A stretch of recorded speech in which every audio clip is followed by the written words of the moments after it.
The grill hissed and popped as flames licked at the racks of ribs my father had been tending all afternoon. The smell of smoke and barbecue sauce filled the backyard, mixing with the laughter of neighbors and the distant hum of kids chasing each other across the lawn. On the surface, it was the perfect suburban evening in Chicago. People held paper plates piled high with food, coolers brimmed with beer and soda, and the summer sun dipped low, painting everything in a warm glow. I sat at the edge of one of the picnic tables, a plate of potato salad untouched before me. From where I was, I could see every guest scattered across the yard. I could also see the way people glanced at me and then away, like they knew something about me that made them uncomfortable. That was the part that always stung. Being present in my own family's gathering, but treated like an outsider. My father, Seraphine, moved around the grill like a performer on stage, spatula in one hand and beer in the other. And my mother, Valmai, fluttered about, topping off drinks and offering corn on the cob, her smile too wide, her laugh too loud. And then there was Lilac, my younger sister, perched in a lawn chair with her phone, smirking at something on the screen. She hadn't lifted a finger to help, but made sure her lipstick was perfect for any photos she might snap. I had been through many of these gatherings before, and every time I felt less like a daughter and more like a prop. In America, barbecues are supposed to be about celebrating family, showing neighbors that you belong to a circle of warmth and love.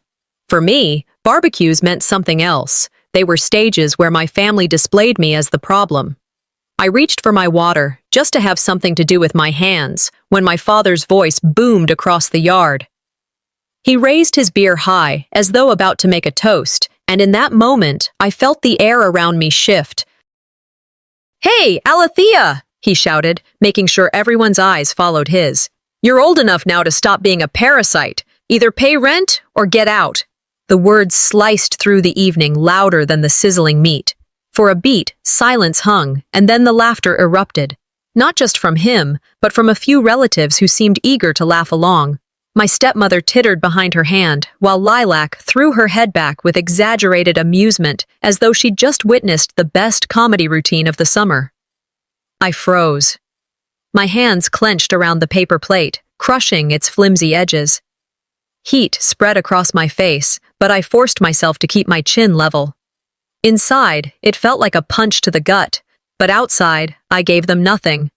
I remembered the words of Eleanor Roosevelt I once read on a library wall. "No one can make you feel inferior without your consent." Except in this moment, I couldn't deny the sting. Neighbors shifted awkwardly. Some looked away, but others didn't hide their curiosity. A couple by the fence exchanged whispers, their heads tilted just enough for me to catch fragments. "Didn't she pay for the new roof?" one asked quietly. Another added, "I thought she worked downtown. Doesn't she make decent money?" Their hushed voices didn't comfort me. If anything, it deepened the humiliation. They knew the truth, that I had been the one covering utilities, groceries, even repairs, but they would never step in. They'd just murmur from the sidelines, unwilling to stop the spectacle. I thought of an old saying, "Everyone loves to watch a train wreck, but no one dares to pull the brake." I turned slightly and caught Lilac with her phone raised, recording me. Her grin was sharp, cruel. "Smile, sis," she whispered loud enough for me to hear. The internet loves a parasite story. The betrayal in her eyes made my stomach twist. I could handle my father's cruelty. I had years of practice with that. But Lilac turning my humiliation into entertainment for her followers cut deeper than I cared to admit. I drew a long breath, steadying myself, forcing the anger to stay buried. If I lashed out now, I'd give them exactly what they wanted, a scene.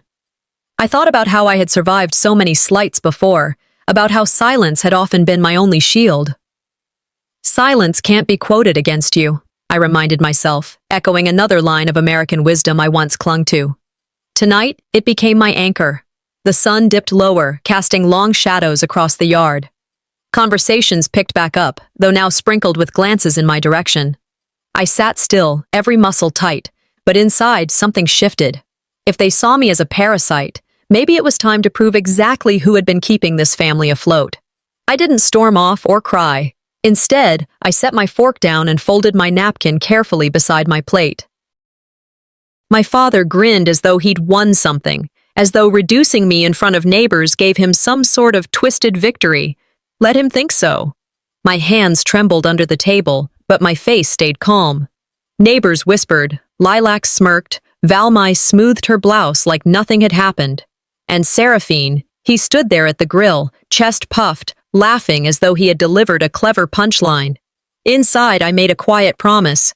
They thought they had buried me with words. They forgot. I was a seed. The laughter from my father's joke still buzzed in the air like an ugly echo when my mother made her move. I was sitting at the edge of the picnic table, hands tight in my lap, when she suddenly marched past me, her bracelets jangling as though announcing some grand performance. Without even looking at me, she reached for my handbag that had been sitting beside my plate, grabbed it with a flourish, and flung it across the lawn. The leather hit the grass with a slap, spilling its contents like a wound splitting open.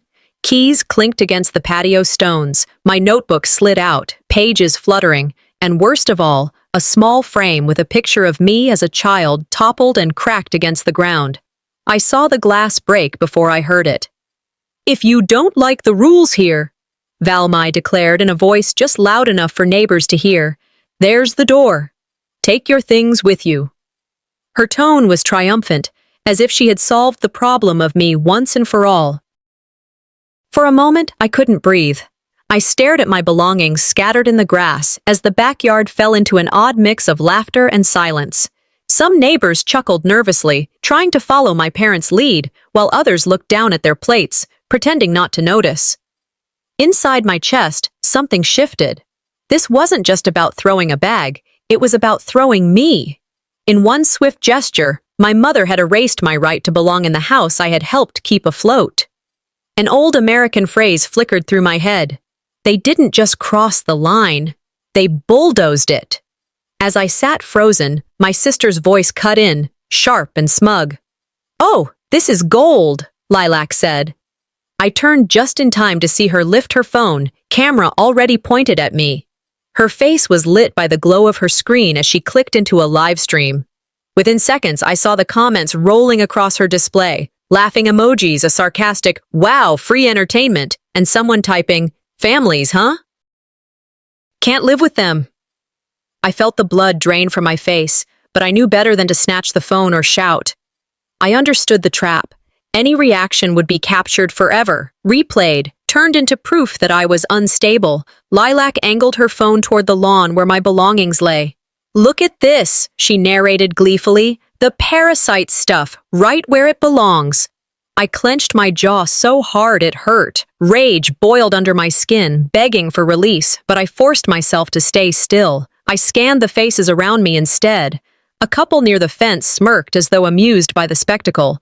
Another neighbor sipped his beer, eyes fixed on me with curiosity, but not compassion.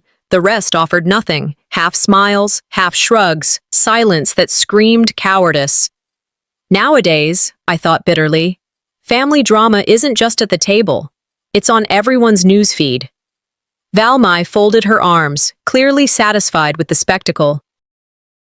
My father grinned at the grill, flipping meat as if this humiliation were just another side dish he'd prepared. Lilac kept narrating into her phone, enjoying the stream of hearts and likes climbing across her screen. And me? I sat there, every muscle taut, my mind split between fury and clarity. I remembered a line from someone I once admired, a mentor who taught me to stand tall in the face of injustice. Sometimes the loudest thing you can say is nothing at all. That thought steadied me. I rose from the bench slowly, deliberately, as if time had slowed for just me. I crossed the lawn, crouched down, and began gathering my things. My fingers closed around the cracked photo frame first. The picture inside, me at 6 years old, grinning in a dress my grandmother had sewn, stared back at me through splintered glass. I dusted it off gently, ignoring the shards that pricked my palm. When I stood upright, I met my family's eyes, my father's smug grin, my mother's satisfied smirk. My sister's phone still raised like a weapon. They thought they had won, but in that moment, something inside me hardened. They had no idea what I'd been preparing. No clue that their parasite had been laying the foundation for a life that didn't include their chains. I tucked the photo back into my bag, snapped the clasp shut, and slung it over my shoulder. My movements were calm, precise, deliberate. I knew every watching eye was waiting for me to break, to explode, to cry. I gave them nothing. Instead, I drew a long breath and spoke, my voice even, cool, as though I were commenting on the weather. "Enjoy your party." I turned toward the gate, each step deliberate across the lawn. Behind me, Lilac's voice rang out like a dart. "Don't forget your broken picture, parasite." Her words landed, but I didn't stop. Neighbors glanced at each other, some with pity, others with judgment, all complicit in their silence. My father laughed again, the sound hollow, while my mother shook her head as if I had proven her point, but I didn't falter. My heart was pounding, my hands tight around the strap of my bag, yet my back stayed straight. I knew, with each step away, that this was the last time they would humiliate me like this. I reached the street just as the sun slipped behind the houses, the backyard still echoing with laughter that wasn't mine. And though my cheeks burned and my stomach twisted, resolve coiled in my chest like steel. They thought they'd reduced me to nothing more than a spectacle. They didn't realize they'd lit the fire that would burn their hold over me to ashes. By the time the last of the neighbors drifted away from the backyard, their laughter trailing into the humid Chicago night, I had already retreated to my room. The door clicked softly shut behind me, but the muffled echoes of voices outside carried through the thin walls. They were still laughing, still pouring drinks, still pretending the performance they staged at my expense was nothing more than innocent fun. I sat on the edge of my bed, my bag beside me, its contents still unsettled from being thrown across the lawn. The broken frame lay tilted on the comforter, the smiling 6-year-old version of myself peering through cracked glass.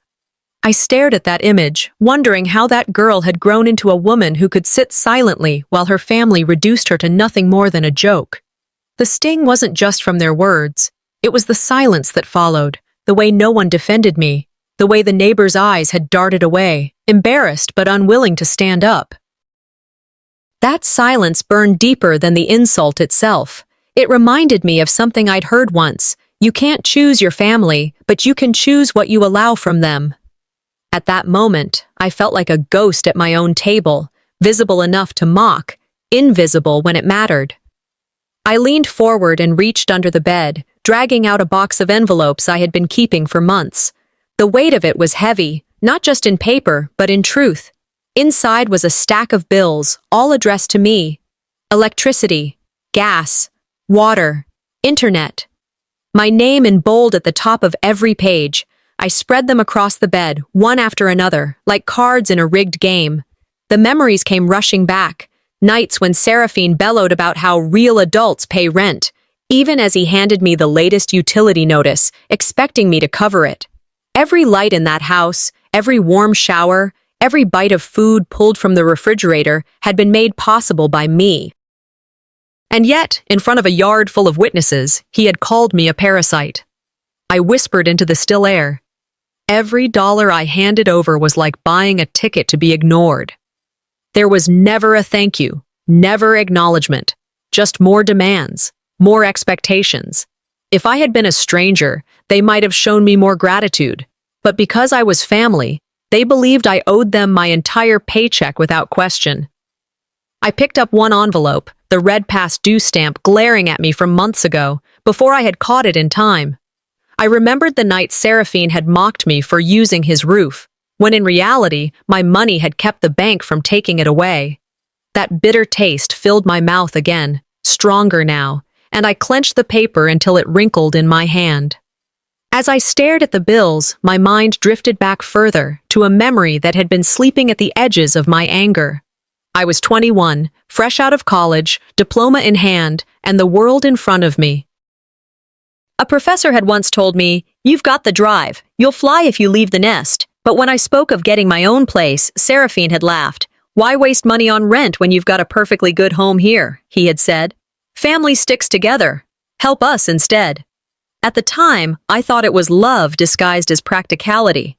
I thought staying meant loyalty. I thought funneling my first paycheck into the household account was what a dutiful daughter did. The trap was so well laid, I didn't see the bars closing around me. Year after year, I covered bills, convinced I was doing right, until it was no longer a choice. It became expectation. It became my role. Sitting on the bed now, I could still hear his voice from back then, deep and insistent. Don't waste money on rent. If I'd ignored him, maybe my life would look different. But I believed him. I believed that in giving, I was building family. Now, I saw the truth. In America, duty is sometimes just another word for exploitation. My throat tightened as I thought of how long I'd played into it. The BBQ humiliation wasn't an isolated cruelty. It was the natural outcome of years of erasure, years of being cast in the role of provider while being painted as the burden. I remembered another line, this one from Maya Angelou. When someone shows you who they are, believe them the first time. How many times had they shown me? How many insults had I brushed aside as stress, or excuses, or bad timing? Tonight proved I had been lying to myself as much as they had lied to me. I set the bills back down, smoothing the wrinkles, my fingers trembling not from weakness, but from resolve hardening. My gaze drifted again to the cracked photo frame. Lilac had mocked me in front of strangers. Valmai had tossed my life into the grass, and Seraphine had crowned it with laughter. The pattern was unmistakable. Lilac always praised, even rewarded, for cruelty. Valmai always played the martyr, dramatizing my existence as a problem, and Seraphine always held the microphone, controlling the narrative. But that story wasn't theirs to write anymore. I whispered to the quiet room. I let them write the story too long. It's time I take the pen back. There was no point in screaming or confronting them with fury. That would give them ammunition. No, I needed to move in silence, build my plan quietly until it was unshakable. I gathered the bills, stacked them neatly, and slid them into a folder I had labeled months ago, just in case. This wasn't just paperwork anymore. These were receipts, and receipts were proof. I tucked the folder under the bed, resting my hand on it for a moment before pulling back. My heart, which had been pounding all evening, finally began to steady. They see me as a parasite, I murmured into the shadows. But parasites don't keep the lights on. The night after the barbecue stretched on like a punishment. Even with my bedroom door closed, I could hear the faint clatter of dishes being washed and the low hum of the television in the living room. My bag sat on the dresser, patched together after its public humiliation, and the broken photo frame stared back at me from the nightstand. I tried to settle under the thin blanket, but the weight of the evening pressed against my chest. Just as I convinced myself the house had finally quieted, I heard a knock. Not polite, not hesitant. The door creaked open before I could respond. Valmai stepped in first, carrying the same air she had worn at the grill, the air of someone rehearsing a role. Lilac followed, phone in hand, her eyes gleaming with mischief she barely tried to disguise. "We thought we should talk," Valmai said, as though her tone could erase the memory of her throwing my bag into the yard. Lilac smirked and leaned against the wall, eyes sweeping my room like she was inspecting a crime scene. "Talk? More like remind her of reality. You know, big sis, you've turned into a walking wallet with an attitude." The words landed heavier than any shouted insult could. They stripped away my humanity, reducing me to transactions, digits, and checks. For a second, I felt my hands tighten on the sheets, but then I raised my head, locked eyes with her, and answered evenly. "Wallets don't cry," I said, my voice steady, "and I don't hand out cash without a reason anymore." Lilac's smirk faltered, just a fraction, before she rolled her eyes dramatically. Valmai's lips pressed into a thin line, a silent signal of disappointment she wore like jewelry. "You should be careful, Alethea," my mother said, her tone sugar-dipped but sharp underneath. "People who bite the hand that feeds them often find themselves hungry." A bitter laugh escaped me before I could stop it. "Funny." I was about to say the same thing. For a moment, the room crackled with unspoken tension. The old version of me might have shrunk back, tried to smooth things over. But something had shifted after the barbecue. "Keep pushing me," I warned softly, my voice low enough to force them to lean closer. "And you'll regret underestimating me." Lilac barked out a laugh. "What are you going to do? Post an angry status? You've never been able to stand up to us." Valmai waved a hand dismissively, as if I were a sulking child. "You wouldn't survive a week without us, and you know it." I leaned forward, my elbows on my knees, and gave them both a long, deliberate look. That's the funny part. I've already survived years only because of me. Neither of them expected that answer. Lilac opened her mouth to spit back another insult, but for once she found nothing sharp enough to throw. "Respect," I continued, choosing each word carefully, "isn't handed down with your last name. It's earned. And you've done nothing but burn what little of mine you had left." Silence stretched. Valmai glanced at Lilac, then turned on her heel, the hem of her robe swishing. "We'll see how long that attitude lasts." With that, she left, Lilac trailing reluctantly behind, her phone tucked back into her pocket. The door shut. My room felt darker, heavier. I sat still for a long time, letting the conversation play back in my mind. I had finally warned them, but deep down, I knew they didn't believe me. To them, I was still the dutiful daughter, the silent provider, the easy target. Later, when I finally stood, I moved to my dresser and opened the drawer where I kept my documents. My wallet lay on top, the leather worn from years of use. Something made me flip it open, check the compartments. My breath caught. One card was missing. I sifted through again, certain I had overlooked it. Credit card, blue, rarely used, but still active, it wasn't there. The memory hit hard. Months ago, my wallet had gone missing for 2 days. Panic had set in, only for it to miraculously reappear in Lilac's room. She had claimed she found it under the couch, though I never understood how it could have gotten there. At the time, I let it go, relieved just to have it back. Now, staring at the empty slot, my stomach twisted. I pulled open a folder where I'd stashed old statements. Flipping through, I saw late fees I hadn't been able to explain, strange charges I had shrugged off as clerical errors. The puzzle pieces slammed together, the missing card, the unexplained debt, Lilac's sudden shopping sprees she had no job to cover. It wasn't just disrespect. It was theft. Financial theft, wrapped in the disguise of family loyalty. Shock gave way to betrayal, and then betrayal sharpened into something colder. I sat back on the bed, clutching the papers, my mind connecting dots faster than I wanted. They hadn't only drained me openly. They had been stealing from me behind my back, using my trust as their camouflage.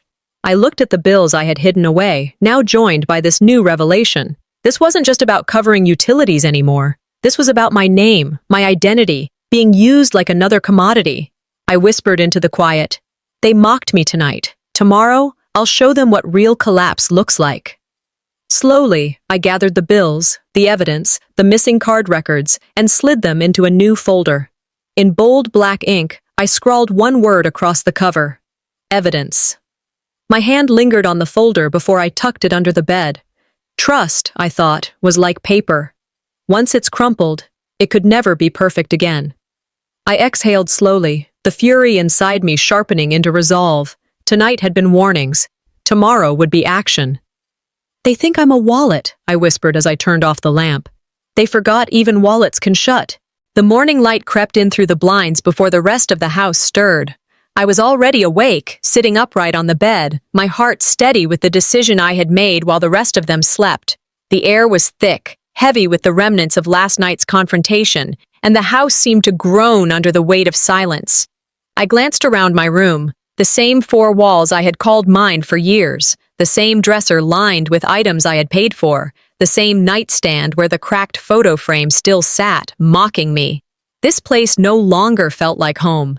It felt like a shell where I had been drained dry. The signs of their presence lingered everywhere. Dishes crusted with food left in the sink, the television downstairs left on mute, shoes scattered in the hallway. All little reminders that I had been carrying more than my share for years. Sometimes the most powerful move is the one you don't announce, I thought to myself. Today, I wasn't going to argue. I wasn't going to cry. I was going to leave. I pulled out my suitcase from under the bed, the zipper scraping against the floor. One by one, I packed only what I needed, clothes that would last me a week, my laptop, the folder of bills I had hidden away. I touched each item deliberately, asking myself if it belonged in the life I was about to build or the one I was leaving behind. Most of it stayed. The broken photo frame caught my eye. I picked it up, running my thumb over the image of the smiling girl I once was, staring out from behind cracked glass.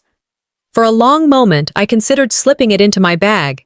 Instead, I set it gently on the desk. That girl had been erased here. Taking the picture would not heal that truth. I folded the last shirt and closed the suitcase. The click of the latch echoed louder than any slam of a door could have. This was my exit, and it would be silent. As I moved through the hallway, the house was still asleep. I avoided every creak in the floorboards, my steps measured, careful. My silence was my final message. No screaming, no slammed doors. Just absence. Before leaving, I paused in the kitchen. The faint smell of last night's barbecue still clung to the air. I pulled a blank sheet of paper from the notepad by the phone and placed it on the kitchen table. Not a word written. I slid a coffee mug onto the corner to keep it in place. The white page stared back at me, empty, haunting. If they wanted words, they'd twist them, I thought. A blank page leaves them only their conscience. I pictured my father waking to see it, my mother fussing, Lilac laughing it off. They would argue about what it meant. Was I threatening? Was I defeated? That was the point. They would never know. The silence would be louder than any letter I could write. The kitchen glowed with early sunlight, crawling slowly over the empty page. It felt like a tombstone, marking the death of their hold on me. And I walked out the door with my bag in hand, closing it quietly behind me. The air outside was crisp, the sun warming my face as if it too welcomed me into something new. My chest tightened, not with fear, but with the weight of liberation. The driveway stretched before me. I loaded my bag into the trunk of my car, each motion deliberate. Across the street, Mr. Patterson was watering his plants. He looked up, eyes narrowing, then gave a slight nod, just enough to tell me he knew, just enough to remind me I wasn't invisible. I nodded back. My heart pounded, but my steps were steady. I slid into the driver's seat, gripping the wheel. For the first time in years, I didn't feel chained. I felt in control. They wanted me gone, I whispered into the morning air. Now they'll see what gone really means. The engine started, the rumble low, steady, confident. I pulled away from the curb, watching the house shrink in the rearview mirror. Every inch of distance lightened me, as though the chains they had clamped around me were falling away link by link. Inside, the kitchen remained still. The blank page sat untouched under the coffee mug, the sunlight inching further across its surface. Soon, they would wake, and the silence I left behind would roar louder than any argument. Parasites don't leave behind proof, I thought as the street opened before me. I left behind silence. That's more dangerous. The hum of the engine was the only sound that kept me company as I drove through the quiet Chicago streets. The early morning sun stretched across the horizon, bouncing off glass towers downtown, spilling over the rooftops of neighborhoods I had known all my life. For the first time, that sight didn't make me feel small. It made me feel untethered. Each block I passed put more distance between me and the house that had been my cage. The silence in the car felt different than it ever had before. It wasn't heavy with unspoken arguments or the echo of cruel laughter. It was clean, light, almost cleansing. The world looked sharper through the windshield. Traffic lights clicked from red to green, crosswalks flashed, and I thought, sometimes you have to drive away from the noise to hear yourself think. The city began to thin as I reached the part of town where the houses stood further apart, lined with porches and trimmed lawns. My hands gripped the steering wheel firmly, but there was no trembling now. I knew where I was going. When I turned onto the quiet street and saw the modest two-story house waiting at the end of the block, I pulled over and just sat for a moment. It wasn't grand. It wasn't magazine perfect, but it was mine. The white siding gleamed in the sun, the small porch looked inviting, and a single oak tree shaded the front yard. To anyone else, it was just another house. To me, it was proof. I cut the engine, slid the keys from the ignition, and stepped out of the car. The cool breeze met me like an embrace, carrying with it the scent of freshly cut grass. My bag felt heavy on my shoulder, but it was a weight I chose. I climbed the porch steps slowly, placed the house keys into the lock, and turned them. The click of the door opening was louder than any cheer I had ever heard at home. Inside, the air smelled faintly of paint and sawdust. The space was empty, waiting. I walked through the small living room, my footsteps echoing off bare walls, and into the kitchen where sunlight pooled across the counters. I set the keys down gently on the counter, the metallic sound ringing out like a declaration. I was free. This wasn't just a house, I whispered to myself. It's proof that I'm not what they said I was. For a while, I just moved through the rooms, touching door frames, opening windows, letting the breeze fill the house. Finally, I stepped back outside and sat on the porch steps. The neighborhood was still waking, someone walking a dog, another neighbor dragging a trash bin to the curb. I breathed in the fresh air, and for the first time in years, I didn't feel watched or judged. I felt like I could exhale without permission. After a long moment, I went back inside and pulled my small folder from the suitcase. I set it on the kitchen table and opened it carefully, laying out the documents like puzzle pieces. My social security card. My birth certificate. Bank information. Health insurance. All of it was mine again, resting here, away from their reach. For years, my family had had access to these. They had touched what should have been untouchable. The missing credit card from my wallet confirmed what I had suspected. They had crossed a boundary I could never forgive. I flipped through the documents slowly, steadying myself. If they wanted control, I murmured, they should have earned trust. Now I'm cutting every string. I reached for a small fireproof box I had bought weeks ago in anticipation of this day. Each card, each certificate, each record went inside carefully. My fingers lingered on each piece of paper as though sealing a wound closed. When I finished, I locked the box and slid it under my bed upstairs. A simple gesture, but it felt like placing a fortress between me and their greed. The house was still quiet. I walked back into the kitchen, filled the coffee pot, and set it to brew. The aroma spread quickly, filling the space with warmth. I poured a cup and sat at the table, savoring the taste of doing something so ordinary, yet entirely mine.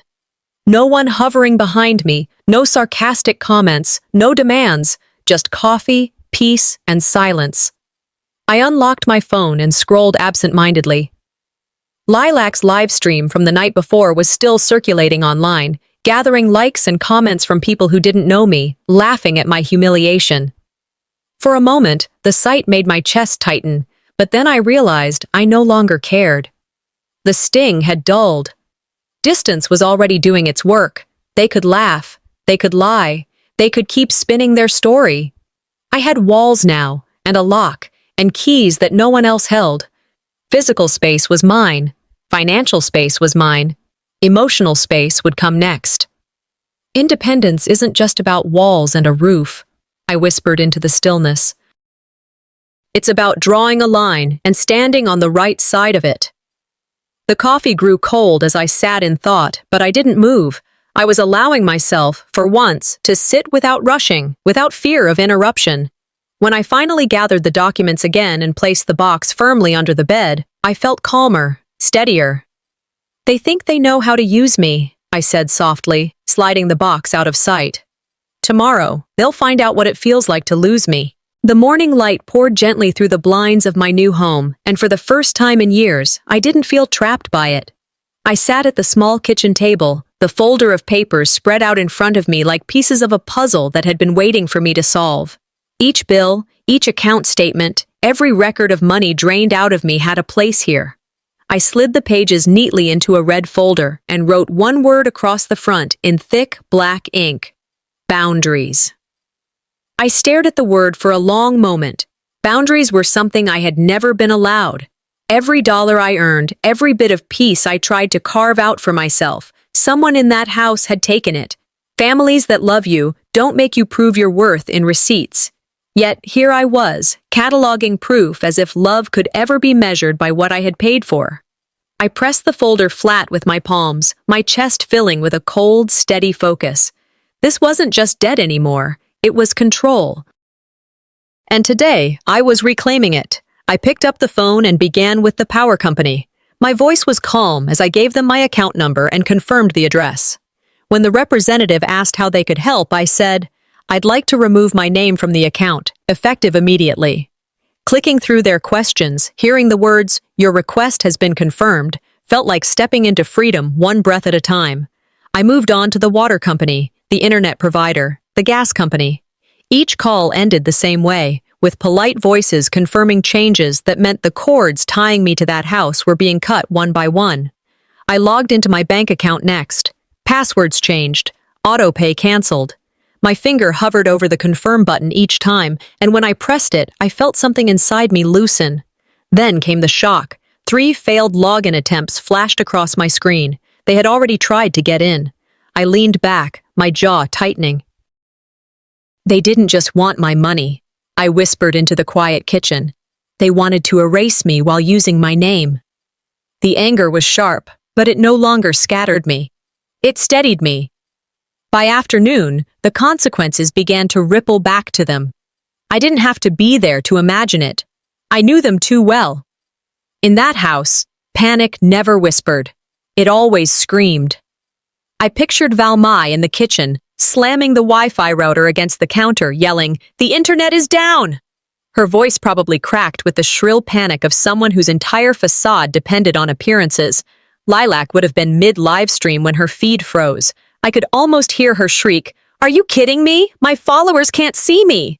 And my father, Seraphine, he would be pacing by the stove, trying to light the burner only to find the gas cut off. His curse would rattle the windows. Meanwhile, my phone lit up over and over again, buzzing across the table with call after call. First my father's number, then Valmai's, then Lilac's. I let each one go to voicemail, the buzzing fading into silence. I wrapped my hands around my coffee mug, its warmth grounding me. Their chaos was my silence, I thought. For once, the noise wasn't mine to carry. When the calls stopped, they turned to damage control. My voicemail filled with messages from numbers I didn't recognize, distant relatives, old friends of the family. Seraphine must have been working the phones, telling anyone who would listen that I had abandoned them. One voicemail crackled through, an aunt I hadn't spoken to in years. "Alethea, your father says you've cut them off. That's not how family works. You'll regret this when no one wants you." Another message, this time from Valmai, dripping with false sweetness. "If you cared at all, you'd come back and fix this. Bills are bills, dear. They don't wait." I shook my head, deleting each one.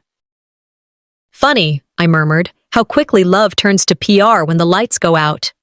The sun slipped lower as I gathered the papers back into the folder, stacking them carefully as though they were bricks in the wall I had finally built. I set the folder neatly on the counter, its red cover glowing in the late afternoon light. "They thought I'd never cut them off," I whispered, pressing my hand flat against it. "Tomorrow, they'll come to me, and I'll be ready." The knock rattled through the stillness of the afternoon like a demand rather than a request. I froze in the middle of the living room, my hand hovering over the coffee cup I had been lifting.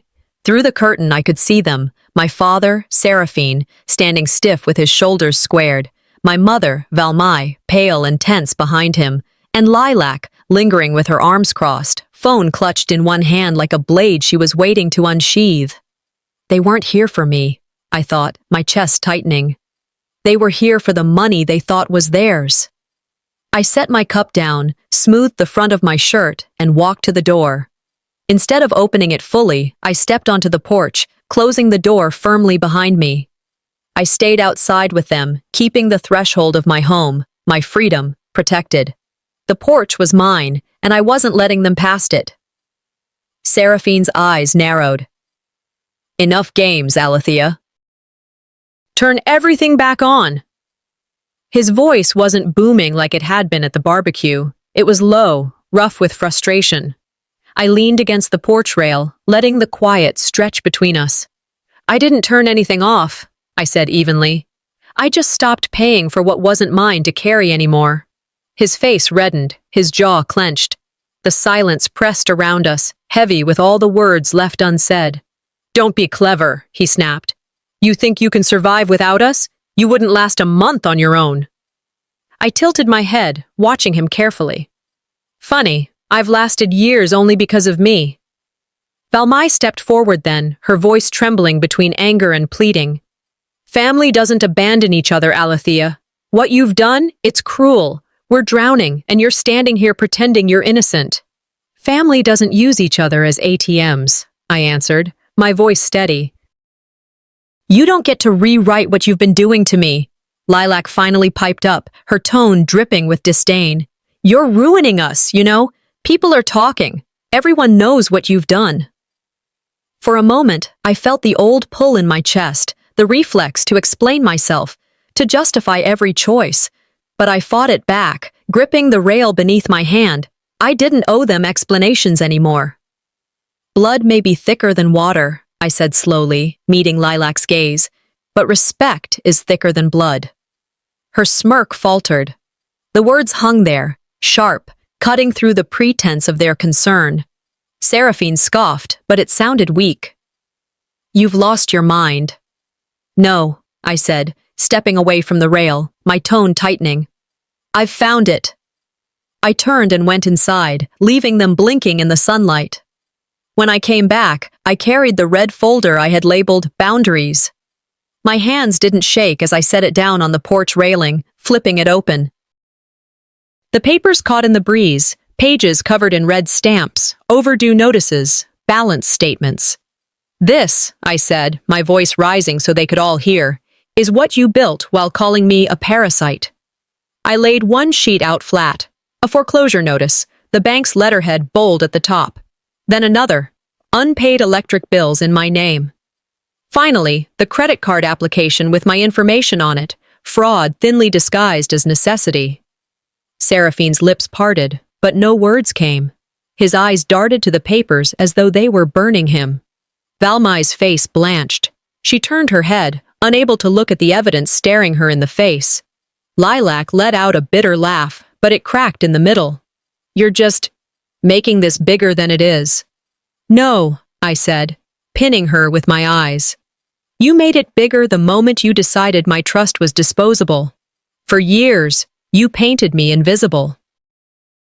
Today, the ink is mine. From the corner of my eye, I noticed movement. Neighbors out on their porches, some pretending to tidy their lawns, others pausing in the middle of conversation. They were watching. They were hearing. The power shift was undeniable. Seraphine cleared his throat, trying to regain ground. We needed help. That's all. I snapped the folder shut, the sound loud in the thick silence. Help is what you ask for. Theft is what you did.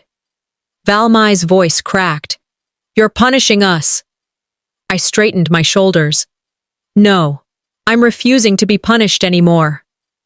The quiet pressed in, heavy. The neighbor's presence made every word sharper, every silence louder. Collapse doesn't always happen with noise. Sometimes it happens when silence presses down so hard there's no way to stand beneath it. I gathered the papers, slid them back into the folder, and tucked it under my arm. Then, without another word, I turned my back on them and walked inside. Behind me, they stood on the porch, stripped of leverage, stripped of control, stripped of the illusion that I was theirs to own. They thought they had leverage, I whispered to myself as I closed the door, but now they have nothing but bills and the neighbors' stares. I knew what I was doing when I left the door slightly ajar during the confrontation. It wasn't carelessness, it was strategy. The porch carried voices in the summer air like a stage, and in a neighborhood like ours, you didn't need a microphone for your words to travel. While my father shouted, my mother pleaded, and my sister spat venom, I had stepped back just enough for the sound to carry down the block. Across the street, I noticed Mrs. Caldwell trimming her roses longer than necessary, her head bent, but her ears pointed unmistakably in our direction. Mr. Henderson washed the same section of his truck 3 times, pausing each time my father's voice grew louder. People didn't have to intervene, they just had to hear. In a place like this, that was enough. By the time I closed the door on them, the damage was already done. Their words had poured out into the open, weaving themselves into the fabric of neighborhood gossip. I didn't need to defend myself. truth travels on its own legs when you let it out. The next day, whispers began to crawl along the sidewalks. I could see them moving, invisible but potent, each neighbor carrying them to the next. At the corner cafe, I overheard two women murmuring.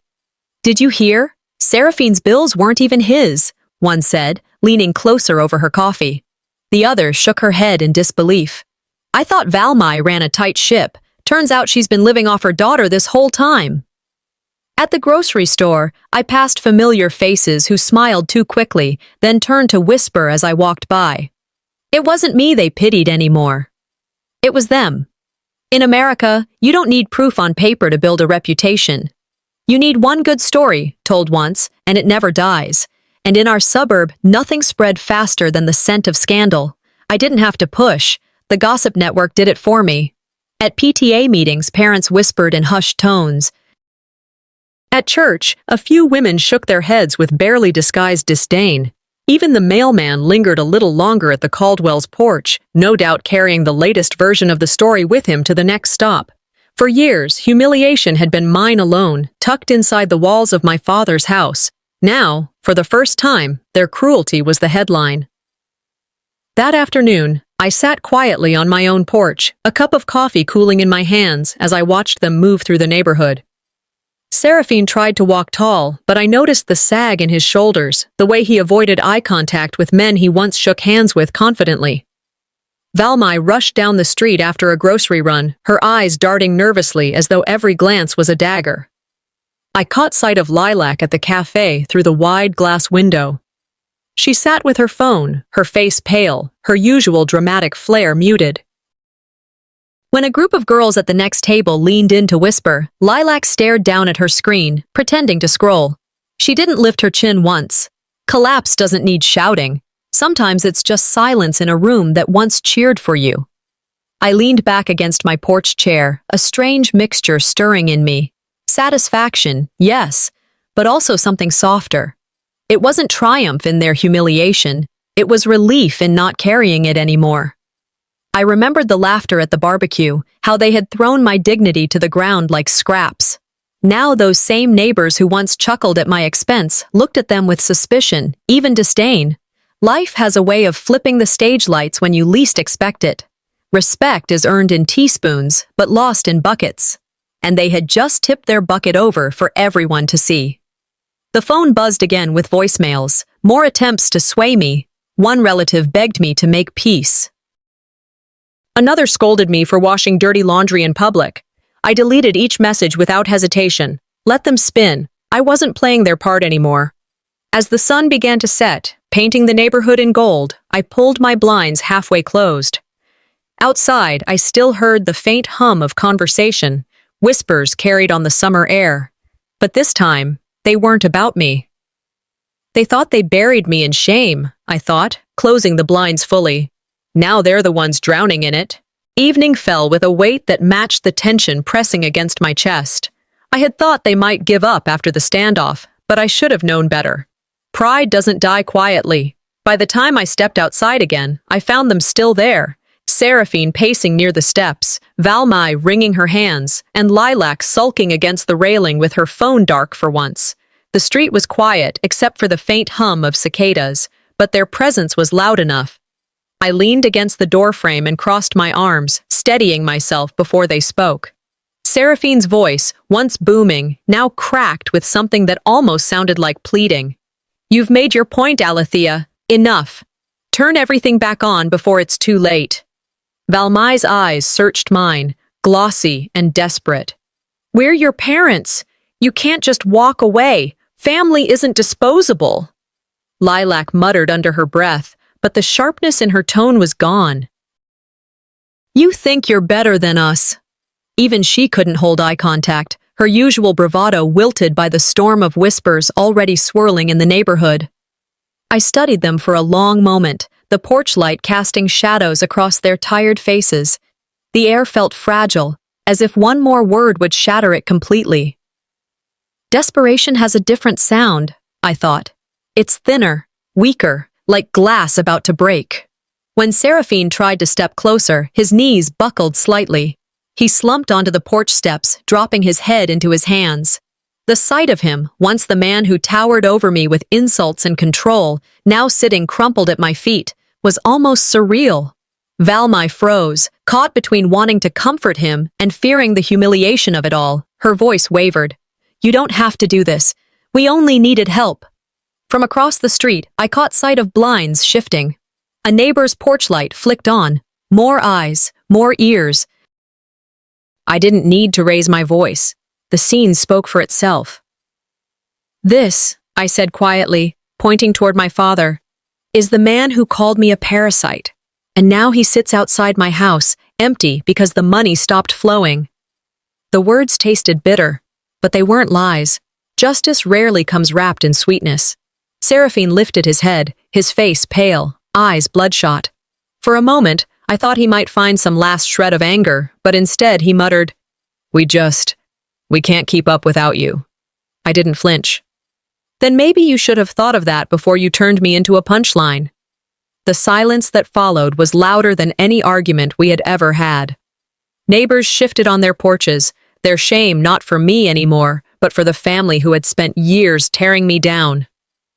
Valmai's whisper broke through the heavy air. "You're punishing us." I steadied my gaze on her. "No, I'm refusing to be punished anymore." The crack in their control spread wider.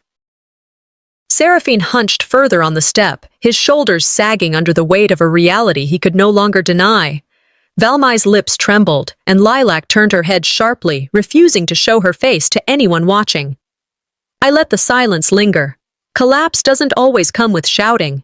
Sometimes it comes when every excuse has been stripped away, leaving nothing but the truth pressing down until it breaks you.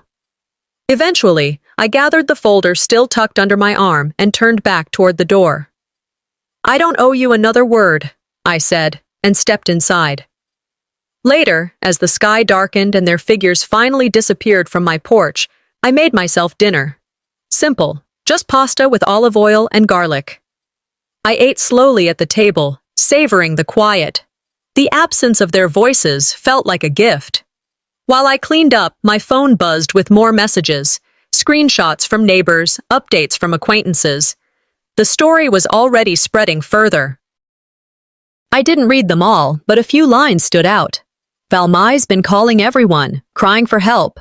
Seraphine won't look anyone in the eye at the hardware store. Lilac tried spinning it online, but people are laughing at her. When you build your house on lies," I thought, sipping from my glass of water, "you shouldn't be shocked when it crumbles." Later, I carried my coffee onto the porch and sat in the quiet glow of my own light. Across the street, the shadows of neighbors still lingered, no doubt retelling the evening's collapse. I imagined my parents' house in darkness, no Wi-Fi, no gas, no one to foot the bills. The irony was almost poetic. Their chaos was theirs to manage now. Mine was gone.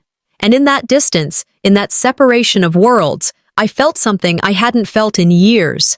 Calm. Their collapse wasn't my revenge. It was their weight finally crushing them.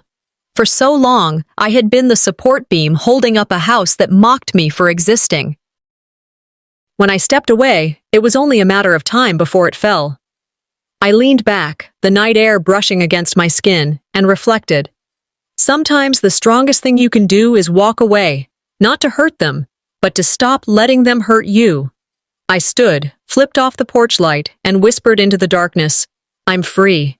They're in the dark now. The house was still. After days of pounding voices, slammed fists on my porch, and the cruel chorus of insults thrown in my direction, silence had finally returned. I sat alone at the table in my new kitchen, the faint hum of the refrigerator, the only sound filling the space. The sun dipped low outside my window, painting the walls a deep orange glow. Peace feels strange when you've lived too long in noise.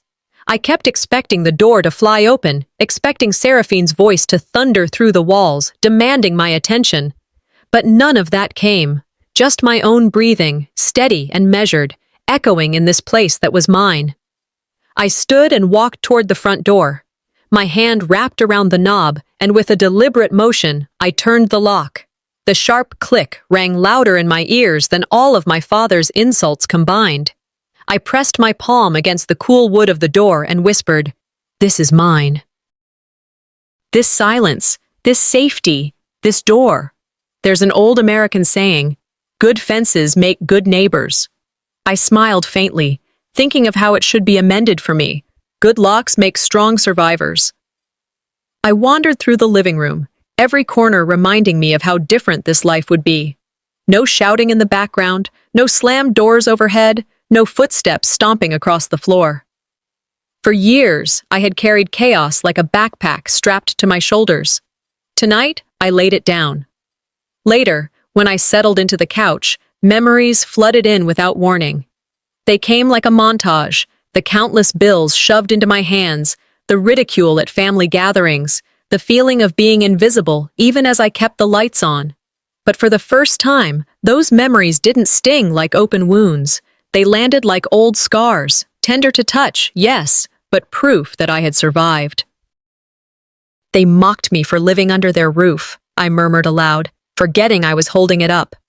I closed my eyes and let the truth of that sentence sink in. Letting go doesn't mean forgiving. It means refusing to be tied down by resentment. Holding on to anger is like drinking poison and expecting the other person to die. I wasn't going to drink from that cup anymore. I got up, pulled a box from the corner, and began arranging the small things I had brought with me. Clothes in the dresser, books on the shelf, documents in a secure drawer. Each action felt like staking a claim on the life I had been denied for too long. Then my hand brushed against the cracked childhood photo I had carried here. For weeks, I couldn't decide what to do with it. Tonight, I found the answer. I placed it into a new frame I had bought, setting it carefully on the mantel. Not as a reminder of pain, but as proof of my journey. That little girl wasn't broken. She had simply been forced to grow stronger. I whispered to her image. I wasn't their parasite. I was my own backbone. I felt the truth settle deep inside me. Strength isn't about proving them wrong. Strength is about proving yourself right. I didn't need their approval anymore. I didn't need their apologies. What I needed was to live free of their chains, and that's exactly what I was doing. As the night grew darker, I walked through the house, turning off the lights one by one.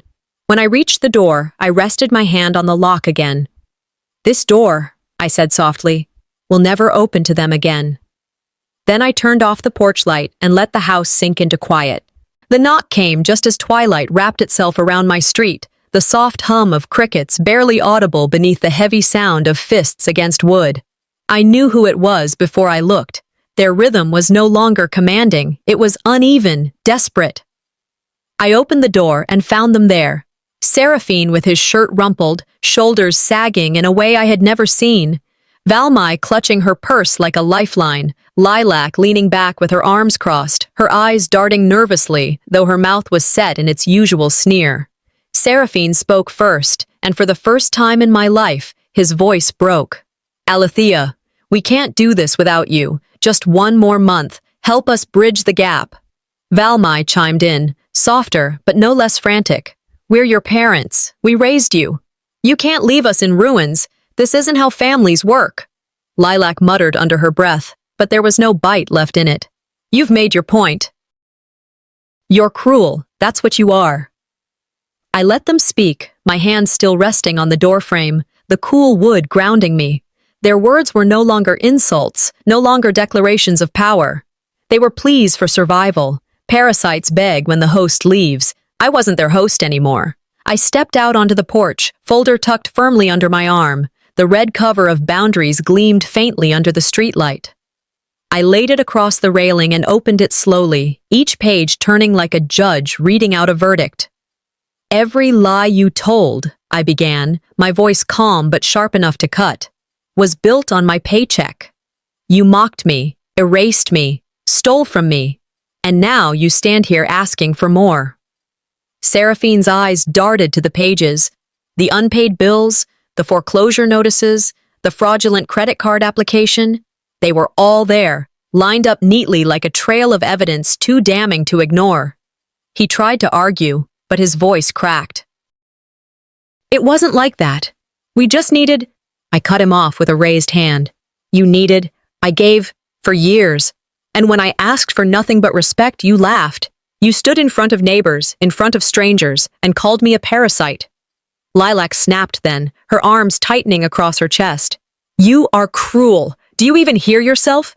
You're leaving your family to rot. I turned my gaze on her, steady and unflinching. Cruel? My voice was low but carried, sharp in the summer air. Cruel was laughing while you filmed me, streaming my humiliation for your followers. Cruel was throwing my bag into the grass, watching a picture of me as a child shatter and calling it a joke. Neighbors had already begun to gather in the periphery. Mr. Henderson across the street, Mrs. Caldwell by her roses. Their silhouettes filled the background, listening. The humiliation that once belonged only to me now wrapped itself around the people who had inflicted it. The moment stretched, heavy and silent. Then I delivered the words I had been holding back for years. Parasite doesn't build homes. I did, alone, and I'm finally free. The line landed like a strike, cutting through the air. Silence followed, deeper than before. Seraphine slumped again onto the porch steps, the fight draining from him. Valmai's hands shook as she turned her face away, shame pooling in her eyes. Lilac let out an angry noise and stormed off down the steps, her phone clutched but unused, powerless now that no one wanted her version of the truth. I closed the folder, tucking the papers back into place. Inside, my chest was steady. For years, they had written my story as one of failure. Tonight, I had ended their version and started mine. As the neighbors whispered among themselves, I felt the narrative flip. No longer the burdened daughter, I stood as the woman who had endured, who had walked away, who had survived. I stepped back inside, closing the door with deliberate calm. The lock slid into place with a sound that echoed through me like final punctuation. The kettle whistled softly in the kitchen. I poured myself tea, carried the cup to the table, and set it down beside the folder labeled Boundaries. I ran my hand over the cover and smiled. Walking away isn't weakness. It's choosing not to bleed for those who cut you. I thought about what came next. Career, peace, independence. A life where my worth wasn't weighed against utility bills or mocked in front of neighbors. I imagined mornings filled with nothing but my own choices, evenings spent without dread. Strength isn't built in their approval, I whispered to the quiet room. It's built when you stop asking for it. I sipped my tea slowly, savoring the taste, letting it warm me from within. Later, I walked through the house turning off lights, one by one, until I stood again at the front door. The porch light glowed against the dark street. I watched it a moment, then flicked the switch. The house glowed with quiet strength against the night, and I whispered to myself, their collapse was the end of them. My freedom was the beginning of me.